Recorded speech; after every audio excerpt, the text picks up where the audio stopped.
Hi to everyone, very good afternoon to one and all.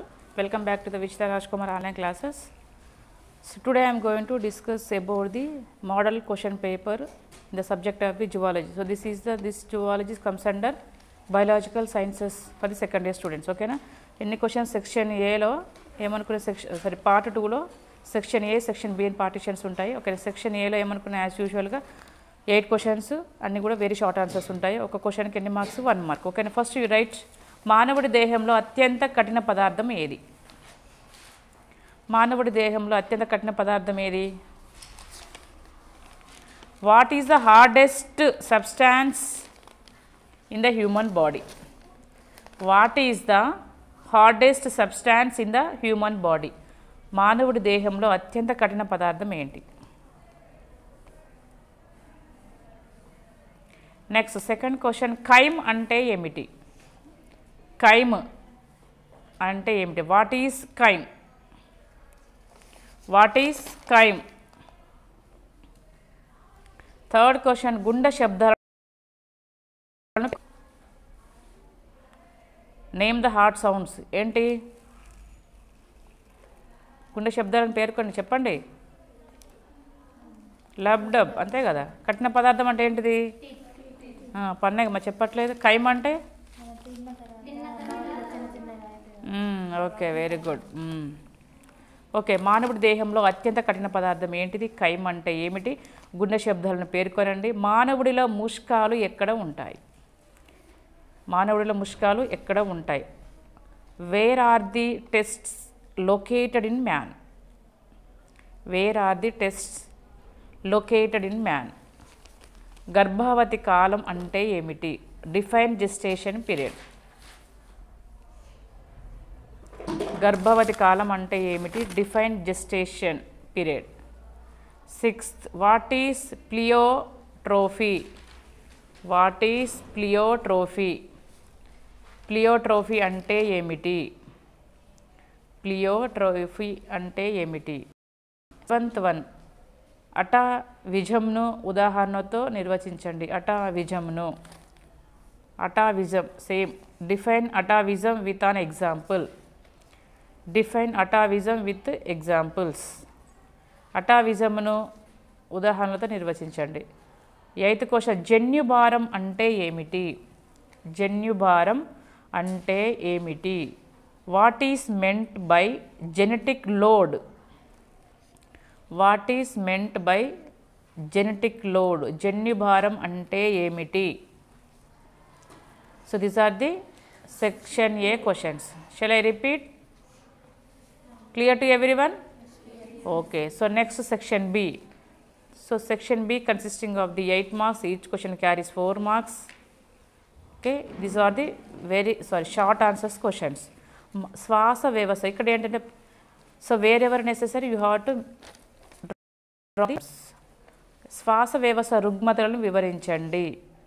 Describe disorders of respiratory system.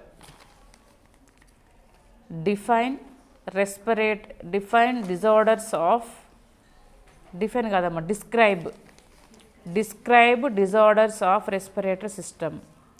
Describe disorders of respiratory system. శ్వాస వ్యవస్థ రుగ్మతలను వివరించండి. So comparing to all సబ్జెక్ట్స్కి zoology మనం ఈజీగా రాయొచ్చు. First ఇయర్లో మనకు అనాటమీ అండ్ ఫిజియాలజీ ఉంది. కొన్ని ఈజీగానే ఉంటాయి టాపిక్స్ అనేవి. ఓకే, మానవ మూత్రపిండం అంతర్నిర్మాణాన్ని వివరించండి. మానవ మూత్రపిండం అంతర్నిర్మాణాన్ని వివరించండి. Describe the internal structure of kidney of man. Describe the internal structure of the kidney of man. Next 11th question, మానవుడి కంటిలోని నేత్రపటలం రెటినా గురించి రాయండి. మానవుడి కంటిలోని నేత్రపటలం రెటినా గురించి రాయండి. మానవుడి కంటిలోని నేత్రపటలం గురించి రాయండి. బ్రాకెట్లో retina. Give an account of the retina of the human I. Give an account of the retina of the human I. Give an account of the retina of the human eye. Is sex education is necessary in schools? Why? పాఠశాలల్లో లైంగిక విద్య అవసరమా? ఎందుకు? Is sex education necessary in schools? Why? పాఠశాలల్లో లైంగిక విద్య అవసరమా? ఎందుకు? Is sex education necessary in schools? Why? 13వ క్వశ్చన్, మానవ జీనోమ్ ప్రాజెక్టు ముఖ్య లక్ష్యాలను పేర్కొండి. ఇది ఎన్విరాన్మెంటల్ ఎడ్యుకేషన్లో ఉందనుకుంటా కదా, ఉందా? లాస్ట్లో మీరు రాశారు కదా ఎగ్జామ్ ఏదో, లేదా? ఏమో డౌటే కదా. మానవ జీనోమ్ ప్రాజెక్టు ముఖ్య లక్ష్యాలను పేర్కొనండి. Explain, write the salient features of human genome project, HGP. Write the salient features of HGP. Next 14th question, మానవ సంక్షేమంలో పశు సంవర్ధన పాత్రను వివరించండి. మానవ సంక్షేమంలో పశు సంవర్ధన పాత్రను వివరించండి. 14th question, explain the role of animal husbandry in human welfare. Explain the role of animal husbandry in human welfare. Explain the role of animal husbandry in human welfare. మానవ సంక్షేమంలో పశు సంవర్ధన పాత్రను వివరించండి. 15th క్వశ్చన్, ఈసీజీలో వివిధ తరంగాలు అంతరాలను గురించి సంక్షిప్తంగా రాయండి. ఈసీజీలో వివిధ తరంగాలు అంతరాలను గురించి సంక్షిప్తంగా వివరించండి. Right briefly about different waves and intervals in ECG. Right briefly about different waves and intervals in ECG. Different waves and intervals in ECG. Last question, 16th one. సహజ లేదా స్వాభావిక రోగ నిరోధకతలోని వివిధ రకాలను అవరోధాలను వివరించండి. సహజ లేదా స్వాభావిక రోగ నిరోధకలోని వివిధ రకాల అవరోధాలను వివరించండి. Okay. Describe various types of barriers of innate immunity. Describe various types of barriers of innate immunity. Describe various types of barriers of innate immunity. So this is the second big questions. Okay, it's clear, huh? Shall I repeat? No need.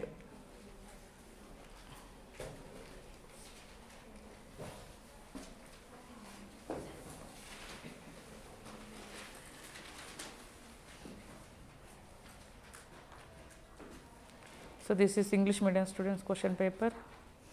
Hardest substance in the human body. What is chyme? Name the heart sounds. What are the testes located in man? Define gestation period. What is polarity?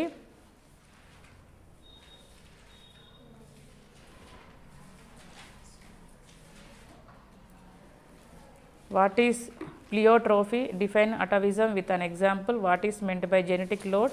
Section B. So draw well labeled diagrams wherever and whenever necessary. So describe disorders of respiratory system. Describe the internal structure of kidney of man. Give an account of the retina of the human eye. Is sex education is necessary in schools? Why? Write the salient features of human genome project. Explain the role of animal husbandry in human welfare. Write briefly about the different waves and intervals in ECG. Describe various types of barriers of innate immunity. Okay na? So till now I discussed about the like a question model and final question paper in the subject of the zoology for the vocational with the bridge course second year students. It's clear to everyone? Okay. So thank you all. Have a nice day. Thank you for watching my channel.